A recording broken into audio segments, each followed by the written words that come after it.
Hi, this will be an intermediate level practice working towards a peak pose of Ardha Chandra Chapasana, which is sometimes also called sugarcane pose. It comes more from the Anusara tradition than from the Iyengar tradition. It's a fun pose, has a lot of different elements that we'll put together, and hopefully by the time we get there, it'll feel fun and within your grasp.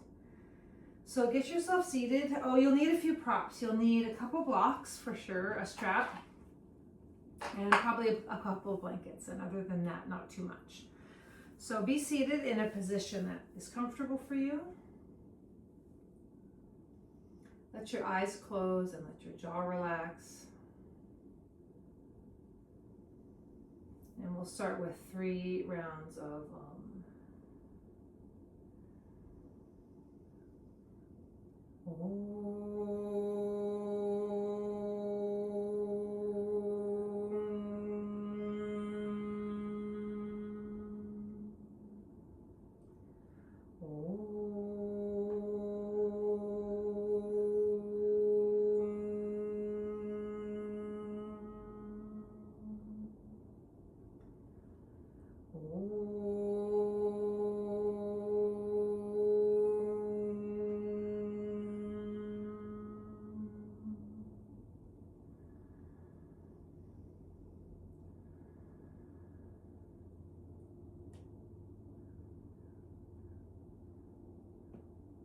Om Shanti.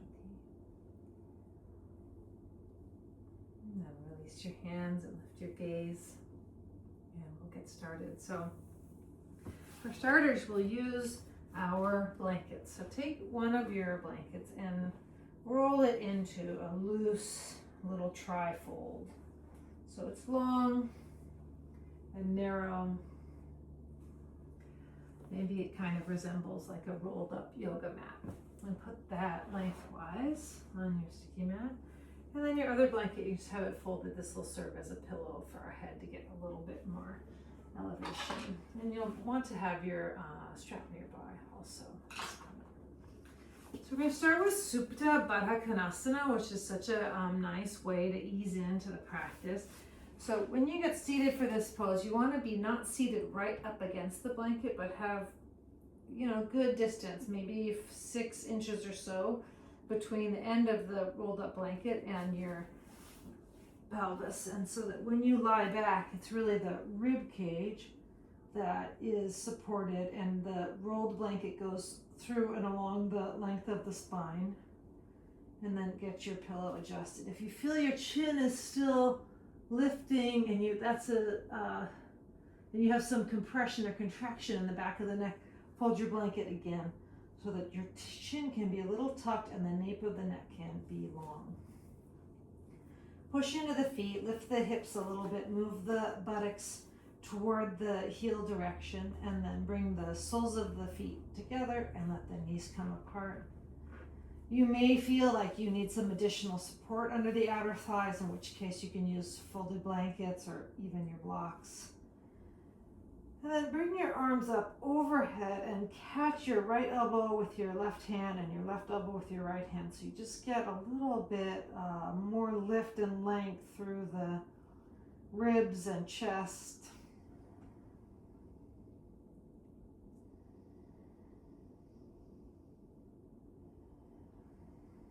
Feel the soles of the feet touching up against each other and the outer edge of the foot in contact with the sticky mat.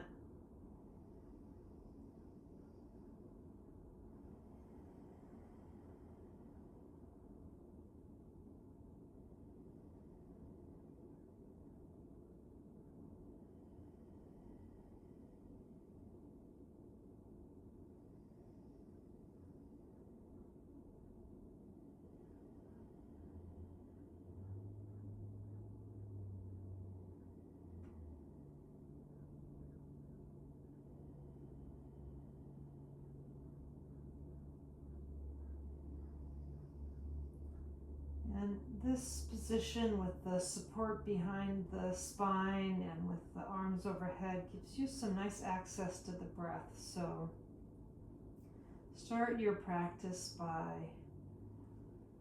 Spending this time connecting with your breath. Let your breath just smooth out. It doesn't need to be big ambitious breath or with a lot of sort of force or intensity, but let it be full, permeating.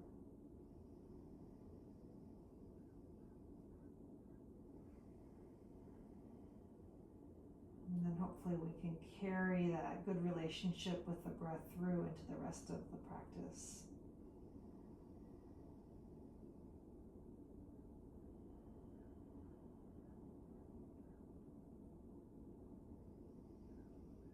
And then let your knees come together and let your arms come down. And roll to your side.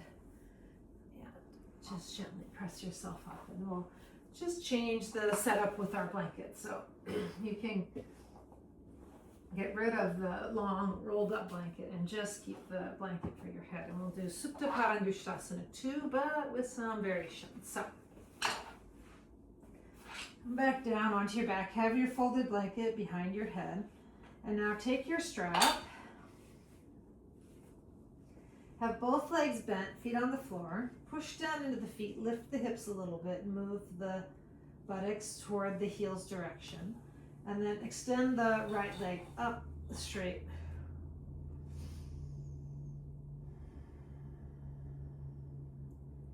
Have the strap somewhere where roughly where the heel meets the arch.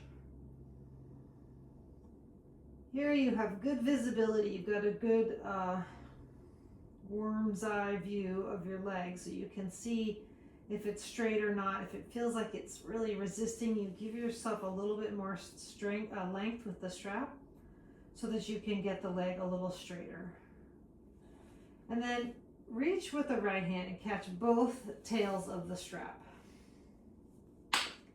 And now your left leg is going to repeat the pose that we just did. So keeping the left leg bent, open the left knee out to the left like Supta Baddha Konasana, and open the right leg out to the right in Supta Parangusthasana 2. And here you can really, you can even extend your left arm out wide. That helps with the real lateral feeling of the pose. Keep pressing through the right foot into the strap and be particularly aware of the outside edge of the left foot on the sticky mat, and you can push into that a little bit down and a little bit toward the midline, and that'll help create more stable counterbalance between the two legs. So this is creating a lot of width across the inner thighs, adductors, pelvic floor, and again a different kind of space for the chest and lungs, a lot of lateral space.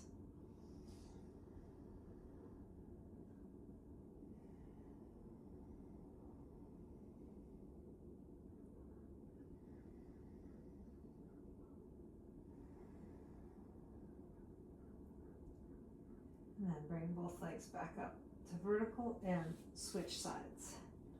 So bending the right leg, foot on the floor, extend your left leg up. Just take a breath or two here with the left leg up straight.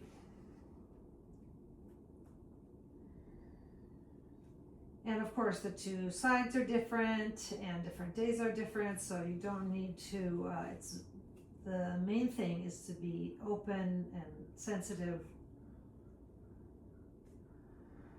not to try to project previous experiences onto this one.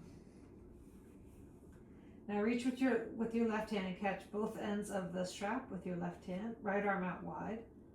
And now open the left leg out straight to the left and the right knee out bent to the right.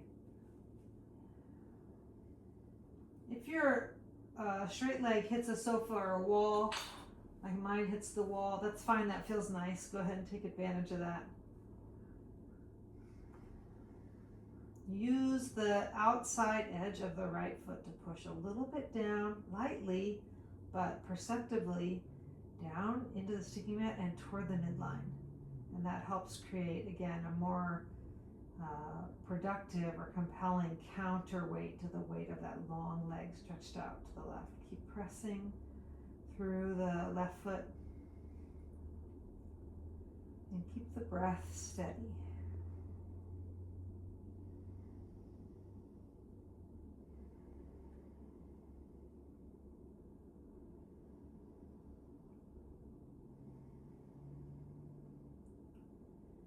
and then bring the legs back up to vertical and release. Set your strap down and turn to your side for downward facing dog. You can set your blankets off to the side. We'll use them again later in our practice.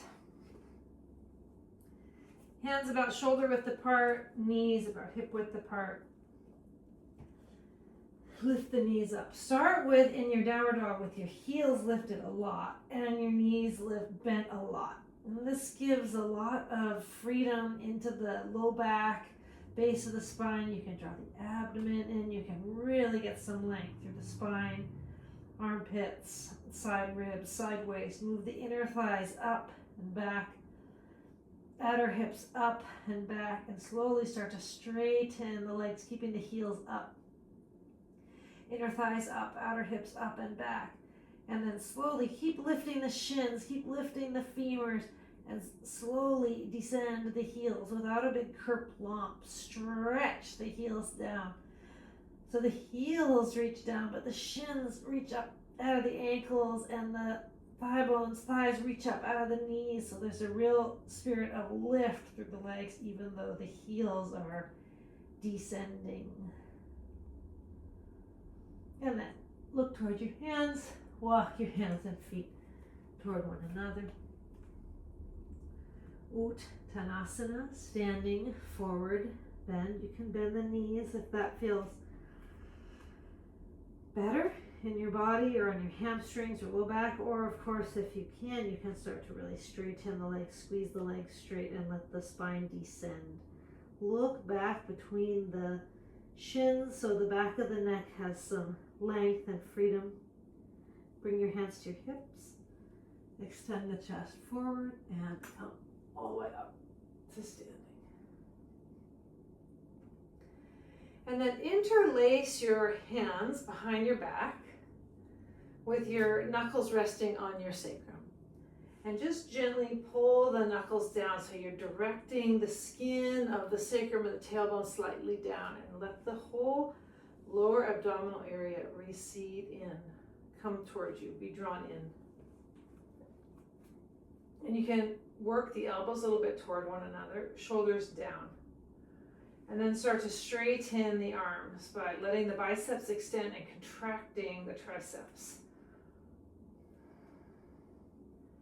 Go ahead and bend the wrists so the palms come away from one another, which gives a little more freedom into the shoulder blades. And then start to move the hands further back away from the tailbone, buttocks. Keep the legs strong. Try not to let the shoulders lift up and dive forward. So the shoulders continue to descend and the sternum lifts.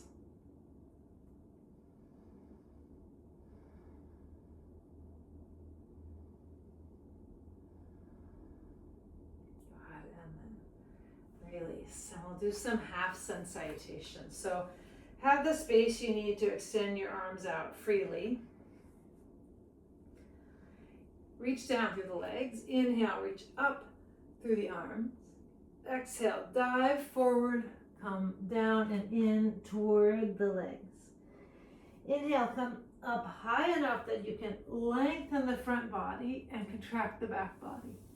And exhale, fold back down all the way in. Inhale, rise up. Exhale, hands at the heart. Inhale up. Exhale, come forward and in. Inhale, extend the chest forward. Take all the rounding out of your back. And then exhale, release back in. Inhale, use the legs, lift up, reach up. Exhale. 3 more times. Go at your own tempo.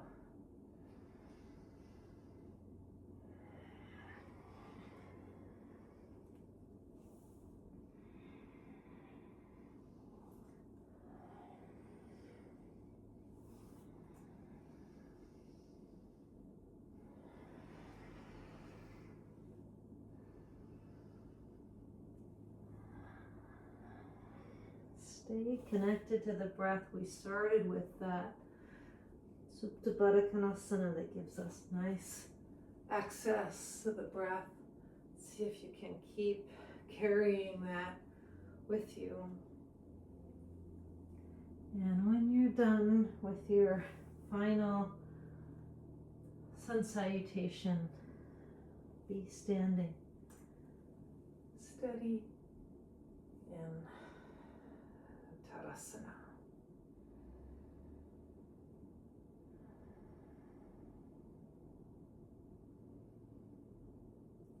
And then release. And we'll do Trikonasana, Uttita Trikonasana. So you might like to have blocks for this pose.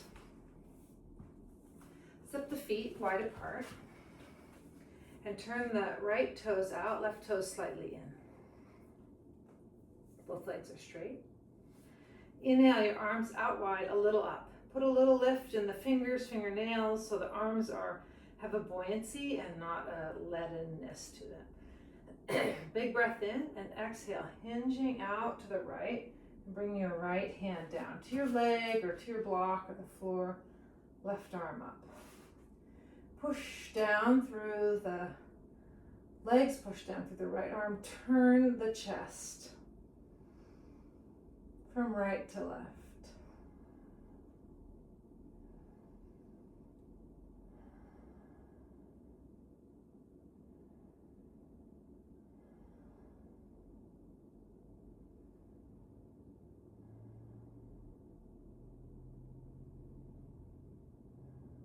And then use the strength of the legs. Push yourself up. Turn the right toes in, left toes out. And here the feet are basically in line with one another. So the heel of the front foot is in line with the arch or the heel of the back foot. Arms out, a little up. Be buoyant and hinging out over to the left. Bring your left hand down. Right arm up. Stay strong in the legs. You can think about that Supta Parangusthasana we did with the leg out to the side when your right foot was, or your left foot was pushing into the strap. Push into the left foot here.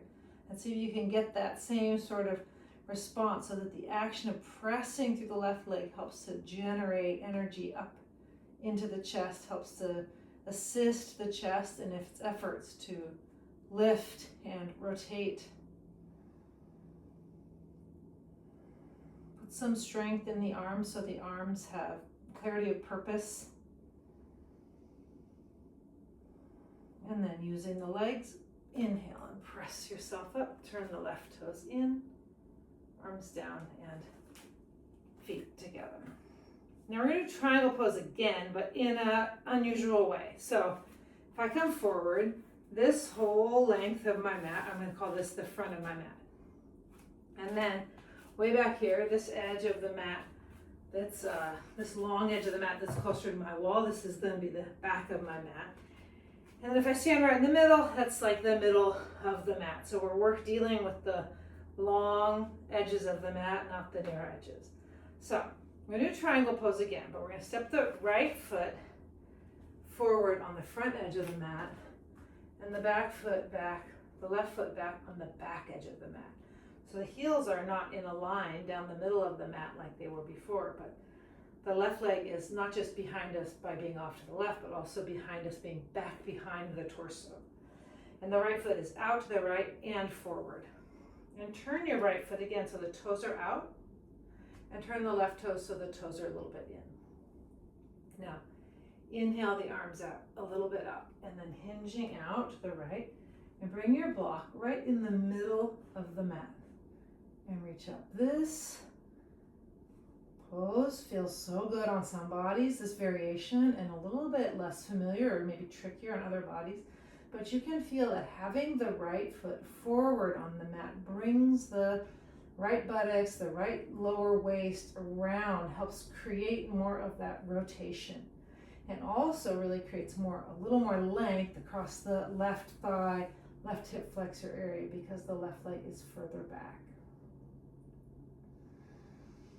See if you can still find and generate strength through the legs, strength through the right arm.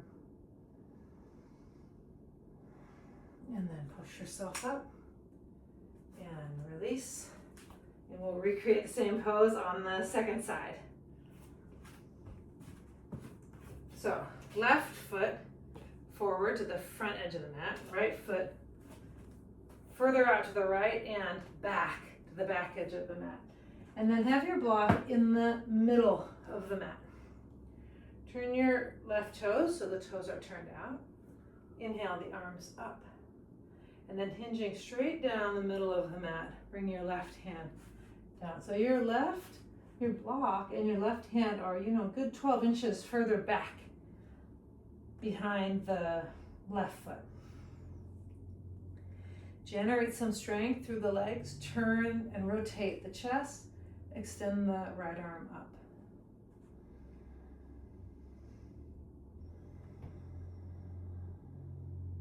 It is a different placement of the feet. And if it's an unfamiliar variation to you, you can observe what are the differences. Maybe this gives you some more freedoms and also maybe some more challenges or just uncertainties. So it's something to explore when you're doing a less familiar version of a familiar pose. Keep the legs strong. Good, and then strong legs. Push yourself up, turn the left toes in, and step the feet together. All right, now get your strap. We're gonna actually just make our strap. You can dangle your strap from the middle, and we're gonna roll it up into a little wad. So this is what I mean by that. I'm just rolling my strap into a tidy little wad that I can work with. This next one can be a balancer, but it doesn't need to be a balancer. So if it's helpful for you to hold on to a chair or a wall, of course, by all means do that. Now take your rolled up strap, stand on your left leg, lift your right leg up, and put the rolled up strap behind the pit of your right knee. And then clamp it. So feel like the heel is coming toward the knee, kind of like a garlic press or a lemon press, that clamping action. So the heel comes toward the buttocks. And you've got that little nubbin there to hold on to, which is kind of like the Princess and the Pea. It gives us something to respond to. And now bring the knee down and back and keep this clamping action, and bring the knee up in front and bring the knee down and maybe back, up and down and back. And you'll feel when the knee comes up, you have to use the abdomen a little more. It's a little bit more of that forward bending action. And then when the knee comes back behind you, it's definitely more of that back bending action, and also more hamstring. You'll feel that unequivocally. A couple more cycles just to feel this action. You may also drop your little strap, so just pick it up, try again. Good. Release. We'll do the second side. Turn yourself around. Have your rolled up strap behind the back of the left knee. Clamp it. It's easier when the leg is in front of us, a little bit less of a Charlie horse situation, and usually a little stronger of a clamp action. So get that good clamp. Draw your navel in, and then slowly bring the knee down and back behind the left knee or right knee if you can, and back up. So you're just getting that swinging action, lengthening the hip flexor, contracting the hip flexor, really contracting the hamstring, less contraction of the hamstring. Just find your way through that movement, get acquainted with it, and keep a good grip. To the best of your ability, keep a good grip on your little strap, your rolled up strap. Keep that clamp. Keep your garlic press pressing. One more for good luck. And then release. And you can set your strap aside. And now let me just show this, and then we'll do it together. But we're going to do downward dog and find that same action. We're not going to actually use the strap, but we're going to find that same action in downward dog. But I just want to demonstrate it first, because you'll come into your nice downward dog, and then you'll bend one leg, and you'll lift it up, not out, but up. and then in. And it's okay a little around the back, but we're not coming, in this instance, we're not coming forward into a plank. So we're staying with the hips up and back like downward dog, but lifting the heel and bringing the knee in. And lifting the knee and bringing the knee in. And it is okay to get a little bit of spinal contraction, spinal extension. You can go with that, but try not to be working the knee out to the side quite so much, and try not to shift the chest forward towards plank position. So here we go. Come to your downward facing dog. Have your hands at least shoulder width apart so you have a good wide foundation. Spread your fingers. And then bend your right knee and bring your right heel towards your buttocks. Bring the right knee towards your chest and even look toward your knee. And then start to lift the right knee straight back behind you. Keep clamping like you've got that rolled up strap behind your knee. Look forward towards your thumbs. Knee into the chest, contract. Knee up behind you, look forward. Knee to the chest, contract. Knee up, clamp the heel, look forward between your thumbs. One more, knee to the chest, round your back. Knee up, clamp the heel, look forward. Extend the right leg straight, and then bring the right leg down. Lift the left leg up, bend the left knee. Knee to the chest, look forward. Or rather look in, sorry. Knee up, look forward. Knee in, contract, navel in. Look towards your own left knee. Knee up, look forward. Knee in, push through the arms. Contract, knee up, look forward. One more. Knee in, push with the arms. Knee up, look forward, extend the left leg straight, and then bring the left leg down. Lower the knees. Knees pretty close together. Shins parallel. Sit your hips back towards your heels. Reach your hands back towards your feet and come to a child's pose.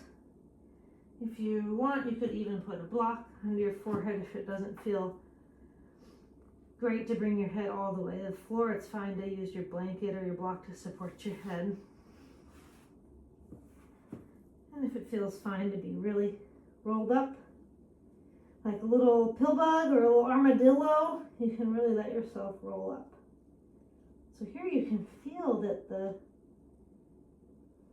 back body is really quite rounded.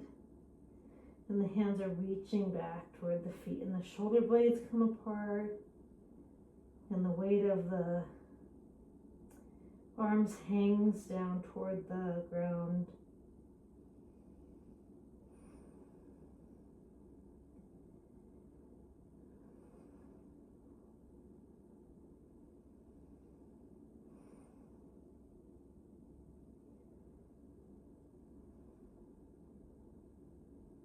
And then gently roll yourself up.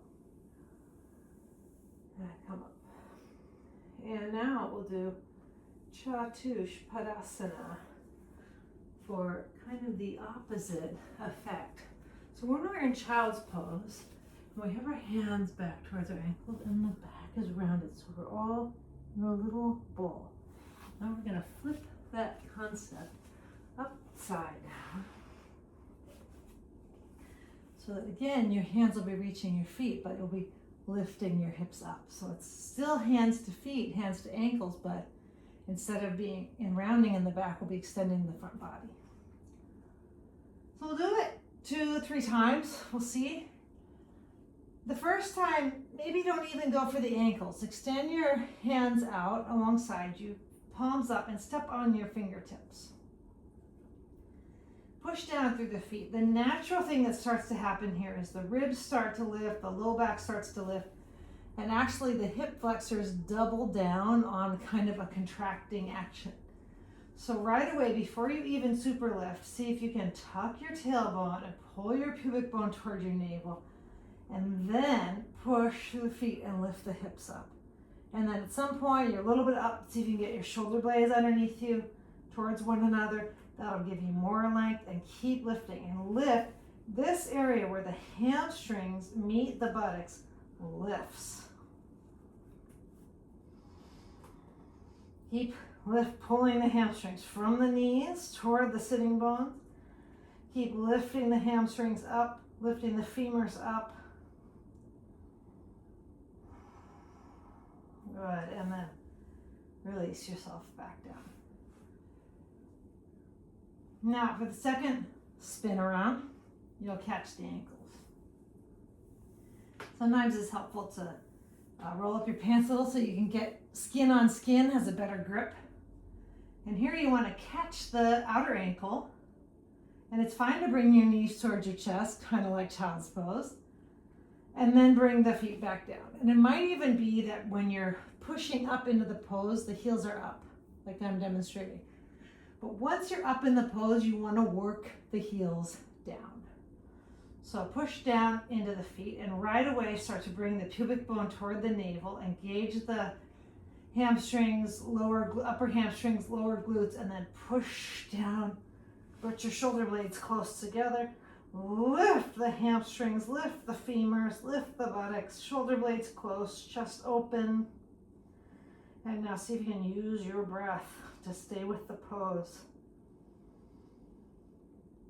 If you can't get a good grip on your ankles, keep the first version where you're stepping on your fingertips, palms up. Such a great variation.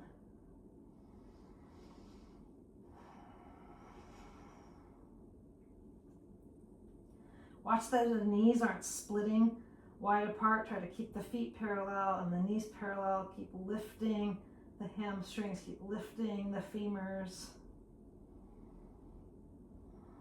And then release. Set your spine down.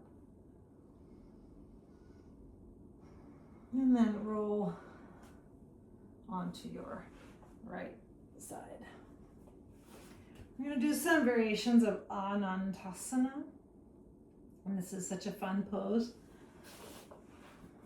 Anantasana is where we're lying on the side of the body. So I'll show a couple of things. In the classic variation, the arm closer to the floor is bent and the head is supported in the hand. And this gives a little bit, this amplifies a little bit a side stretch, which is such a nice feature of this pose. If in the event that your neck doesn't tolerate this, another option is to extend your right arm out straight and take a folded blanket and put it between your right shoulder and your right head and the right side of your head, so that when you're resting your head's not dropping. Without the blanket, the head drops, and that is more counter to the pose. That said, if you can do this variation where the head is resting in the hand, bring your left hand down onto the ground, push a little into the left hand, lift your ribs and move your ribs even further from the waist so that the right side of the waist is more flush with the ground. And then you can even push down through your right elbow and lift a little and see if you can walk your right hand further and further away so the armpit is more flush with the floor. And then bring your head back to your hand so that we're having really good contact with the whole right side of the body. Now look at this straight leg, the right leg. It goes straight down the middle of the mat. So if you look down for a moment, you want to see that the right leg isn't coming too far out in front. That said, if the pose is really hard for you, bringing the leg forward will help. But the intention of the pose, as much as possible, is to keep the right leg, the whole body in one straight line, straight down the center of the mat. Bend your left leg and bring your toes behind, bend your tippy toes like this, but with your foot behind you, behind your right leg. Lift your chest. The sacrum moves forward, the navel comes in, the chest moves forward, the head comes back. Now bring your left foot onto your right leg. Now reach your right hand and see if you can catch your calf or your ankle or Maybe you can catch your big toe with the first two fingers and the thumb. Be here for a moment. Now here, the knee, left knee goes back, sacrum comes forward. Navel comes in, chest comes forward, head comes back.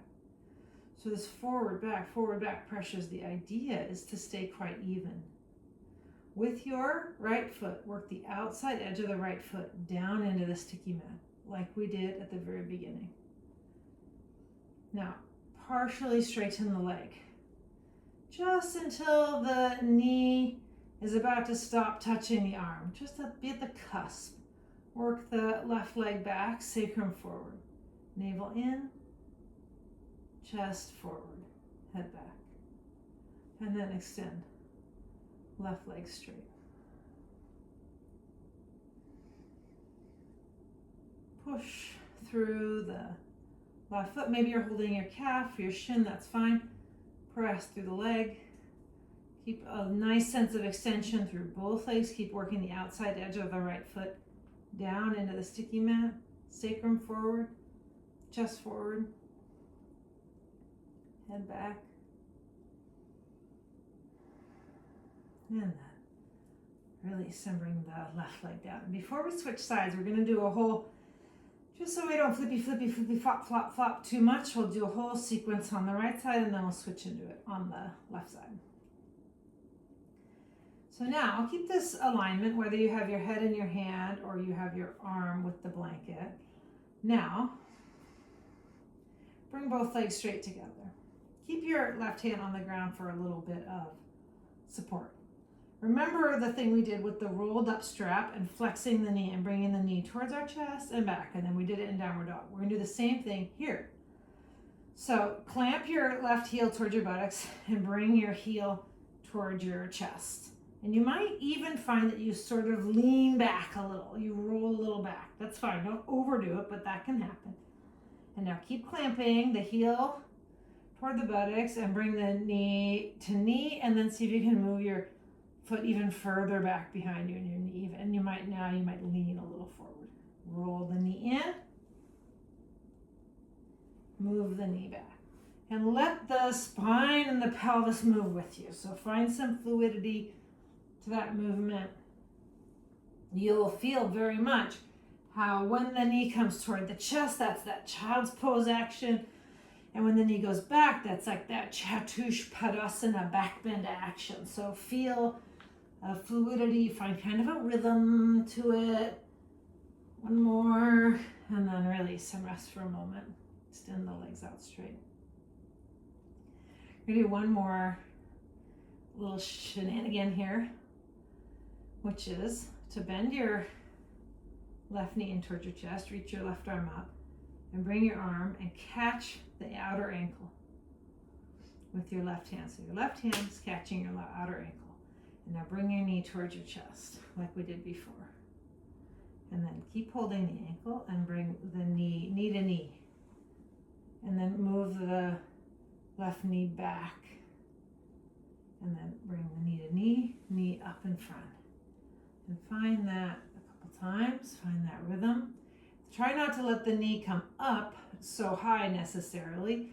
It's more just the shin stays kind of roughly parallel to the ground. Some lift will happen, but you're not exaggerating that. And then the next time your foot is back behind you, push back through the foot, like how you pushed into the feet to get up off the ground in Chatush Padasana. Good, and then release. Both legs straight. And now we'll flip over our pancake and turn onto the left side. And we'll do that whole same sequence on the left side. So first thing, you might be stretching the left arm out straight and having a blanket between your head and your arm. That variation is good. Please use that if it serves you. Otherwise, bend your left arm and use the left hand to support the head. Now push down into the right hand. Lift your ribs a little and see if you can move your ribs even further from the waist so you get a better, even more contact with the left waist and the floor. And again, you can extend your left arm spider walk your left fingers away from you so that you get your left armpit even closer to the ground. Now, bend the right knee, toes, be on your tippy toes with the ball of the foot behind your left leg. Left leg is straight down the middle of the mat, and make it crisp. And then you can bring your foot up onto the inner thigh. Of course, you can stay here, or you can lift the foot up, and maybe you'll catch the ankle or the shin, or maybe you'll catch the big toe. And be here in this variation where the knee is really deeply bent. Draw the navel in for support. Chest, the spine between the shoulder blades, the thoracic spine moves forward toward the sternum. And the head, which often has a tendency to drop forward, snugs back into that hand. Navel in, thoracic spine forward, head back. Now semi-straighten the leg, almost but not all the way, so that you can still feel the upper arm and the knee in contact. And then extend the leg straight. And use the bottom leg, use the outside edge of the left foot on the floor or on the sticky mat. Extend through the lifted leg. And keep the thoracic spine forward, sacrum forward. Navel back, head back. So all these forces have an equal counterpart. Shouldn't feel combative, like these forces are combating against each other, but they're balancing, supporting each other, creating stability. And then bend the right leg and bring the right leg down, right hand down. Now we'll recreate that clamping action. So with the top leg, your right leg, clamp your heel towards your buttocks, and then bring your knee towards your chest. And it's fine to roll back a little with it. Don't amplify the rolling, but let it happen. And then bring knee to knee, knee back. And just sort of swing with it. Let it find some motion, explore that whole knee in, knee back, knee in, knee back. Feel that action. Be mindful of the tendency for the knee to start lifting. Just feel the shin is essentially roughly parallel to the floor. Good, and then rest for a moment and extend the right leg out. And now we'll do the ankle catcher. So, bend your right leg, catch your outer shin or outer ankle if you can. Now bring the knee really in towards your chest. And then bring the right knee to meet the left knee. And then move the right knee further back behind you. Knee in towards your chest. Knee back behind you. Knee in towards your chest. Knee to knee. Knee back. And now this time, push the right foot back. So in my case, I'm pushing my foot toward the wall behind me. I'm thinking about Chatushpadasana, where we were lying on our backs and we grabbed our ankles and pushed into the feet and pressed the hips off the ground. So what you're doing here is you're actually kind of undoing that clamp action. So if you bring your right heel towards your buttocks, and now let the heel come away from the buttocks and push through the foot so you get really more back bend action. Good, and then release. Phew. Roll onto your side, onto your back. Let your knees bend. Let your arms bend. Let your feet come wide and let your knees just knock in towards each other for a moment. Let the back be neutral. Let the breath be neutral.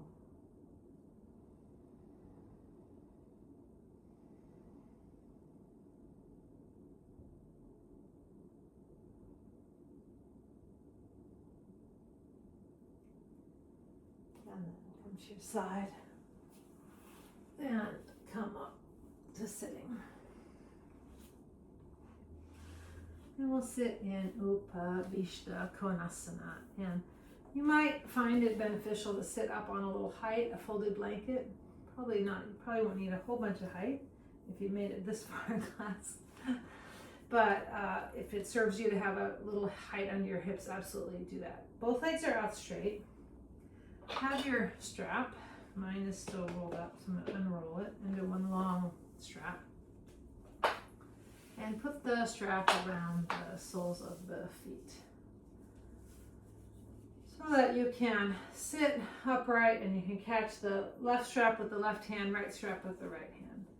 Having the contact between the hands and the feet just sort of includes them in the conversation a little bit, prevents the probability of the hands and feet sort of drifting off. Like I often think about when you have a dinner party or you're at a restaurant and there's some people who are in the middle of the table and they can hear everything everyone is talking about, and then there are people who are regrettably down at the end of the table and can't quite hear, can see that people are having something fun, they can hear little tidbits of it, but they can't keep up.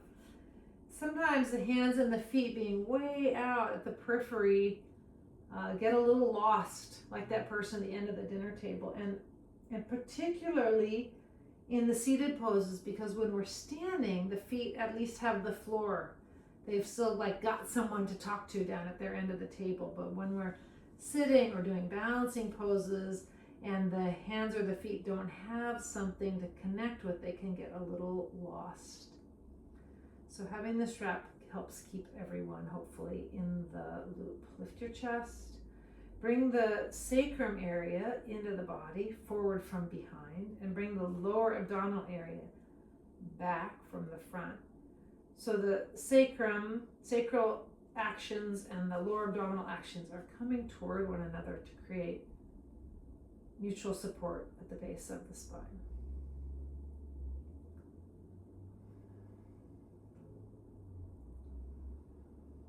And then release the strap. Release, but remember the strap. Now, turn and face towards your right leg. Feel as though you still have the strap. So see if you can still keep the feet kind of responding and engaging as though they have the strap to interact with. Keep turning your torso to the right. And reach your left hand back until you can feel your left, you can touch your left leg with your left hand, but don't look. Turn your chest to the right. There is this whole series, grouping of poses in yoga where we go into the pose without looking. And it's such an interesting and beautiful action to develop in ourselves. So start to walk your left hand down the left shin toward the ankle. Keep turning away from the left leg. Keep turning your torso to the right and walking your left hand. You have to rely on feel. You have to feel inside yourself. Walk your left hand maybe towards your ankle. If you can catch your left foot with your left hand, do that. Lift the chest. Keep turning to the right. Don't even look at the left leg. Feel richly what's happening with the left side, but don't look. If you can catch your left foot with your left hand, turn your left palm up and catch the ball of the left big toe from below with the palm facing up, and start to bend your left elbow. And first the left elbow will hit your left shin, and then you can start to slide the left elbow down the inside of the left calf toward the heel. And then you can push your elbow into your calf and lift your chest, lengthen the spine, head back. It's actually quite similar to Anantasana, the lying down pose. Sacrum forward, the side pose we just did. Navel in, thoracic spine forward, head back. You can stay anywhere along this line. You can take that right arm up and over and extend the right arm for some good side length. Some of you can bend the right arm and catch the left foot. If you do that, I often find it helpful to take my left hand and straight in front of me, itsy bitsy spider my hand forward to pull my left shoulder further forward, and then bring my hand back to my foot. Spine, sacrum forward, navel in. Thoracic spine forward toward the sternum, chest forward. head back. Turn away from the left leg. Feel the left leg. Turn away from the left leg. Push through the right foot as though it still has the strap. Good, and then bring yourself up.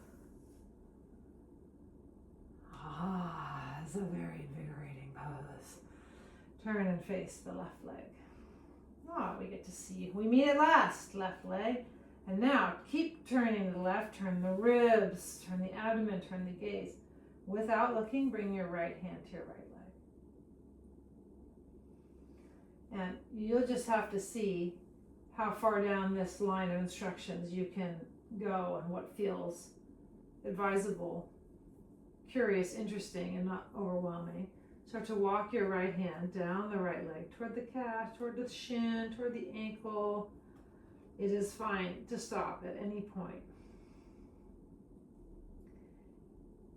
And you have to feel your way around. It's a little bit like feeling your way around in the dark when you're maybe staying at someone's house and you don't know where everything is, and you wake up in the middle of the night, you gotta grope around. So you're feeling your way around without relying on sight. If you can catch your right foot with your right hand, turn the right palm up and catch the ball of the right big toe from below. A funny sort of a position. And then start to bend your right elbow. Keep turning to the left, turning to the left. At first your elbow hits your shin. That's nice, you get a little support there. Then you can start to slide your elbow down the inside of the calf toward the floor. Anywhere along this line, you can extend the left arm overhead, and that amplifies the side stretch on the left side of the body. And then if you want to go for the grab with both hands, you can reach your left arm over and catch the right foot with the left hand, and then take your right arm straight out in front of you, itsy bitsy spider, your right hand straight forward to pull the right shoulder forward, and then go back for the foot with both hands. Sacrum forward, navel in, abdominal area in, really, not just navel. Thoracic spine between the shoulder blades forward toward the sternum to lift the chest. Shoulder blades down to whatever degree you can so the neck isn't getting sort of subsumed by the shoulders. The elbows split apart rather than feeling the elbows crowding in. Split the elbows apart. Think about someone like in a mosh pit. Boom, boom, make room for me. Separate your elbows. Chest stays broad. Head back a little. Good, very nice. And then bring yourself all the way back up. And bring your legs together. And we'll come again to downward facing dog. And now, this time, I would expect that downward dog will start to feel different than it did the first couple times, because you've done a lot with your hips and your spine and your side body, and hopefully you feel some more freedom and ease in your body in the pose by now. And then walk your hands and feet toward one another, hands to your hips, and come up to standing. And we'll do Ardha Chandra Chapasana, half moon pose. We're getting closer to our target pose.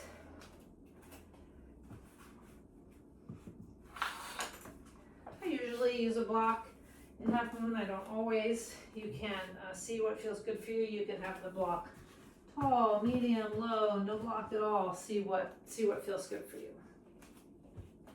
Step your feet out wide apart. Turn the left toes in, right toes out. Inhale your arms out wide, a little up, be buoyant. And then exhale, start to shift out towards triangle pose on the right side. Left arm up, right arm down. Now look down, bend your right knee, bring your right hand to your block or to the floor. Hop your left foot a little closer and move your right hand forward and a little bit off to the right. And then start to shift your weight into the right hand, right foot, lift the left leg up. You can look straight down, which gives a lot of stability, reinforces balance. If balance is hard for you, looking straight down will help. Looking straight down is also a little calmer, so if you feel like you need that, in general or at this point in the class, you can look down. If you feel interested in a little bit more challenge, you can start to lift the gaze straight ahead or even slightly up. Keep the standing leg strong and the lifted leg. Remember, we don't want it to feel lost out there in space at the end of the dining room table. So reach through all the way through the left leg so the left foot feels included in the conversation. Look down, bend your right knee, touch the left toes to the floor, and then hop the left foot further back towards triangle pose. Push yourself up, and then release. Switcheroo, right toes in, left toes out. Inhale, arms out and up. Exhale, shift to the left. Triangle pose on the left side. Look down. Bend in the left knee. Hop your right foot a little closer. Bring your left hand, forward and a little bit more off to the left. Shift your weight into the left hand, left arm, left leg. Straighten the left leg. Lift the right leg. Right arm up. And again, you can look down. You can look a little bit forward. Increasingly forward. It's quite a long, it's not black or white, down or forward. It's a grayscale, so see what feels good. Keep an eye on that lifted leg so that that foot, the toes, way down there in the right foot are really still in the conversation at the dinner table. They're not forgotten. They're not drifted off, glassy-eyed.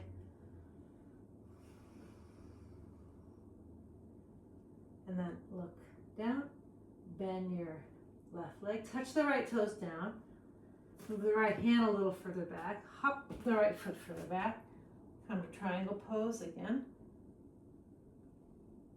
on the left, and then push yourself up, turn the left toes in, and step the feet together. So now we have arrived.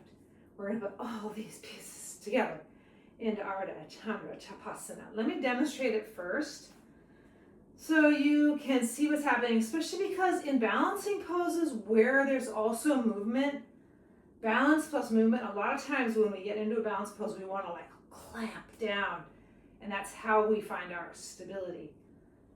But there is this section of poses that require a balance with some movement. So we have to have some flexibility. So knowing what's coming will help you.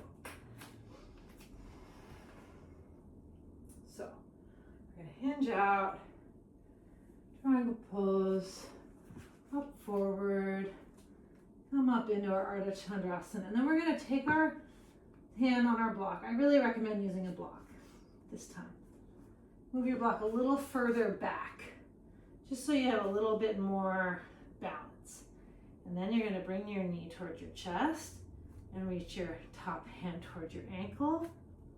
And then you're going to maybe bring your knee forward. And then you're going to maybe bring your knee back. And here I've still got the clamp. My heel is like up against my buttocks. And then you're going to start to move the heel away from the buttocks and really open the spine and open the chest. It becomes a back bend. And here it is. Ardha Chandra Chapasana. Navel in, chest up, head back. Super strong top leg. I'm really pushing. It's really that Chatushpadasana action. And then you bring your heel back to your buttocks. Engage your navel, abdomen. Extend the legs straight. And then you can touch back down and come back up. So, it's gonna be so fun. Now you've seen it, and you don't have to go the whole way. Even if the first step, just catching your foot, is like, oh my God, then start there, work there, and work your way towards it. Once you find your way in this pose, it's not so intimidating, but the first few times when it's less familiar, it's simply less familiar. So let's try it. Feet wide apart. Turn your right toes out, left toes in. Inhale, your arms out wide, up. Exhale, shift to the right. Look down. Bend your right knee, bring your right hand to your block, hop the left foot in closer. Move your right hand and your block forward and a teeny bit extra to the right for added stability. Shift your weight forward into the right arm, right leg, lift the left leg up. You can look down if that helps you feel stable or just slightly forward. Now, bend the left knee in towards your chest and reach the left arm and see if you can catch the outer ankle. A+, this is step 1. Now start to keep the heel very close to the buttocks. See if you can bring the knee forward, away from the chest, or straight back. And then maybe you can even start to separate the left heel away from the buttocks and move the sacrum forward and the chest forward and the head back and go into that back bend shape, balancing on the right arm and the right leg. Lift the chest, navel in for strength, and then bring the left heel back towards the left buttocks. Bring the knee a little forward, release the hand. See if you can extend your left leg straight back towards Ardha Chandrasana. Bend in the right leg, right foot back, and push yourself up. Aha, I hope it went well for you. Let's try second side. Left toes out, right toes in. Arms up, big breath in. Exhale, shift to triangle pose. Hand on your block, look down.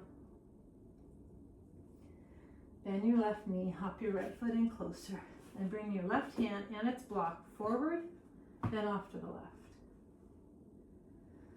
Start to shift your weight into the left arm, left leg. Lift the right leg up. Now bring your right knee towards your chest. Catch the outer right ankle with your right hand. You can stay here. You can start to move the knee a little away from the chest. Inch by inch, row by row. Keep the heel and the buttocks super close together at first.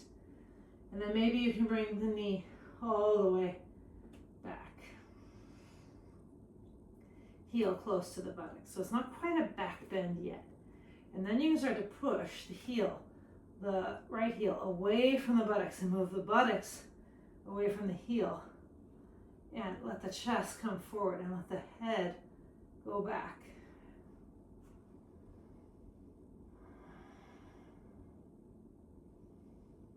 And hopefully having your right hand on your right ankle is keeping the hand and the foot in good communication so they feel as they're part of the conversation. And then bring your heel back close to your buttocks. Extend the right arm up, right leg straight back, Ardha Chandrasana. Look down. Bend your left knee, touch your right toes down, hop the right foot further back to triangle pose, and push yourself up. And arms down. And we'll do Prasarita Padottanasana. Feet wide, toes, both feet a little bit turned in. Hands on your hips, lift up, chest up, chin up, and then hinging forward. And bring your hands down to your blocks or to the floor, chest forward, and then hinging and letting your hands come back. In line with the feet. Let the back of the neck be long. You can even reach your hands out and catch your ankles, since we've been doing this ankle catching. And separate the elbows. Move the shoulders away from the ears and see if you can use that action to lure yourself a little more deeply into the forward extension.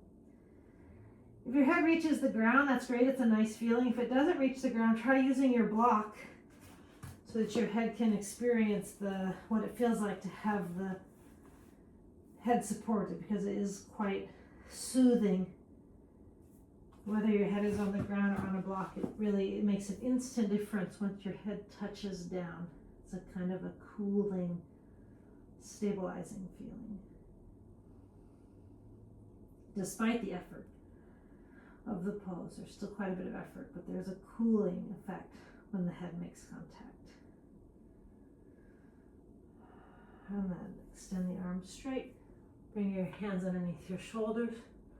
If you feel like you need to be a little extra gentle with your body for any reason, you can bend the knees on the way up, or if you're feeling sassy, keep the legs straight, bring your hands to your hips, lift up, and then step the feet together. Be in Tadasana just for a moment.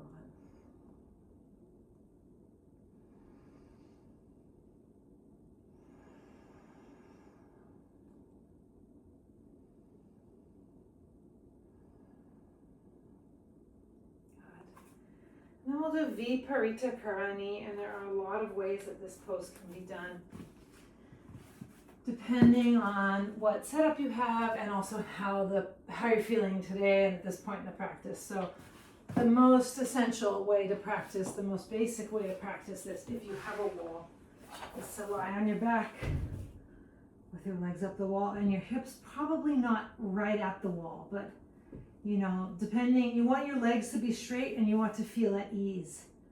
So for some bodies, you'll actually need to be a good 12 inches from the wall. Other bodies may be 6-7 inches from the wall. That said, you can also make this more of an inversion by using your blocks. So you can push down into your feet and lift your hips up, and you can put one block on low or medium, or you can stack a second block on low or medium.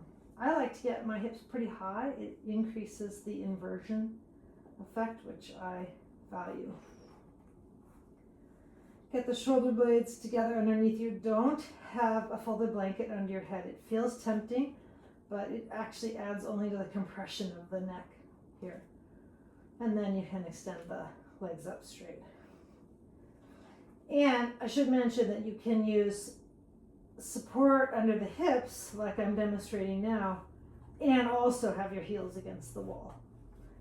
So there are really many variations of this pose. Keep the spine between the shoulder blades coming toward the sternum. Tuck your chin.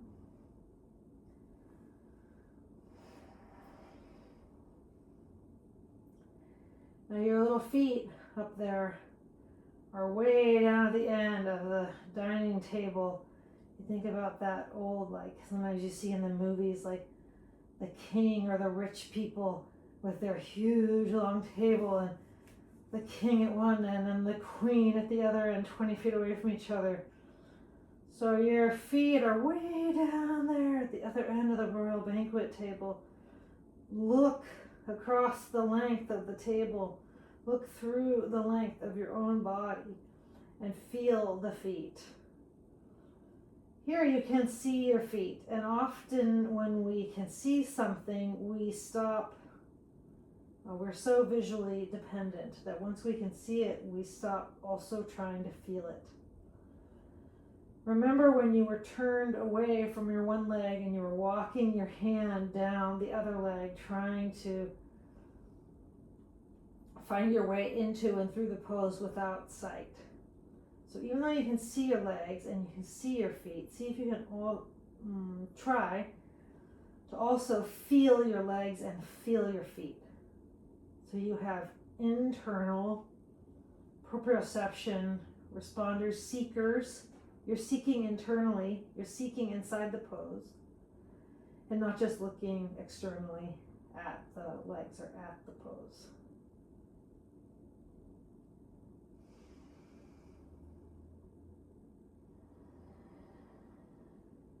Let the breath stabilize.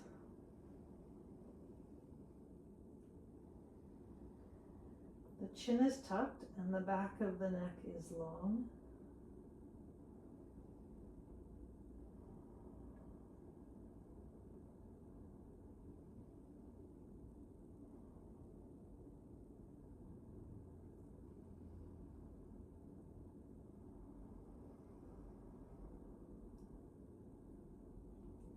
And then bend your knees and bring the feet down. If you're at the wall, you'll have to bend your knees and roll to one side. If you're not at the wall, you can bring your feet down like bridge pose. Or like Chatushpadasana that we did earlier. Push down into the feet, lift your hips up, and remove the blocks. And then set your upper back down, move your shoulder blades a little bit apart, move your ribs down, back of your waist, and then the whole weight of the pelvis down.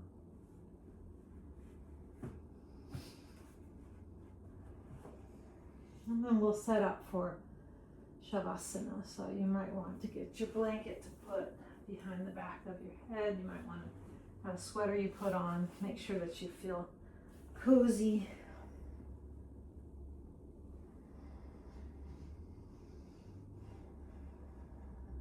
As we settle into Shavasana, you want the shoulders to be, if you push down into your shoulder, into your elbows, and you move the shoulder blades wide apart, you can feel it's like the sternum is sitting on a beanbag. It kind of sinks into the ground.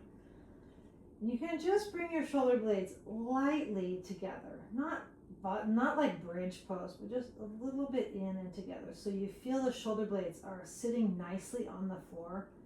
And now the sternum should feel like it's just sitting in a comfortable, it has support underneath it. The back body and the floor is giving some support. So the chest isn't being jabbed open necessarily, but also is supported. And then extend your legs out one at a time. Any adjustments that you need to make for your Shavasana, use the first minute or so to just adjust refine your alignment, your positioning, and then slowly draw deeper and deeper in, away from the surface, away from the personality complex.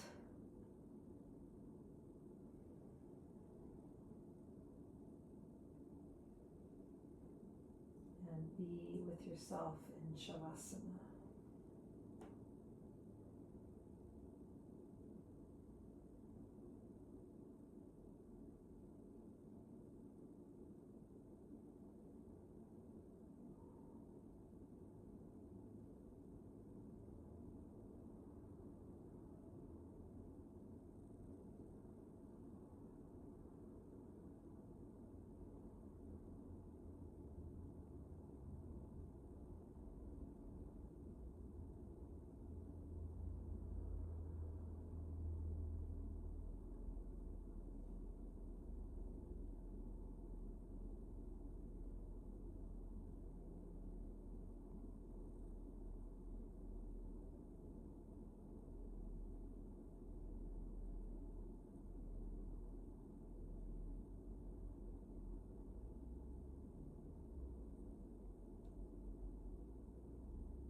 If you have time to stay a little longer in Shavasana, I invite you to stay and rest for more time. Otherwise, you can start to deepen your breath.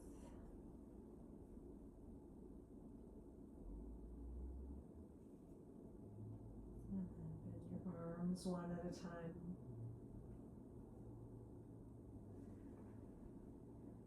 And then bend your legs one at a time. And come to your side. And gently press yourself up.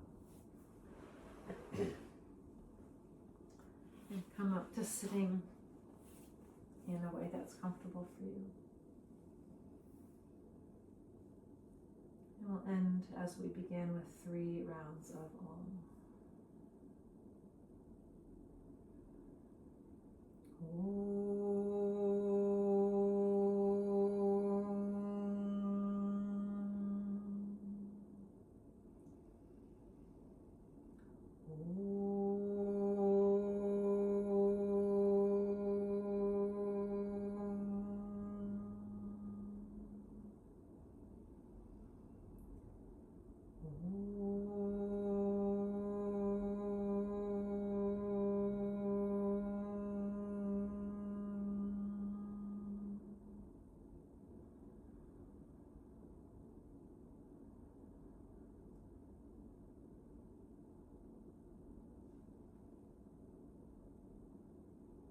Om Shanti.